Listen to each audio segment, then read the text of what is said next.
માલથાણ road પર વરસાદની પાણી ભરાવાના કારણે સ્કૂલ વાન વરસાદી પાણીમાં ફસાઈ હતી, જેના કારણે ધક્કો મારવાનો વારો આવ્યો હતો। વિડીયો સોશિયલ મીડિયામાં વાયરલ થયો હતો।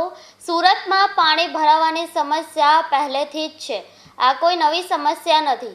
સુરતમાં વહેલી સવારથી જ સમગ્ર શહેરમાં વરસાદી માહોલ જામ્યો છે।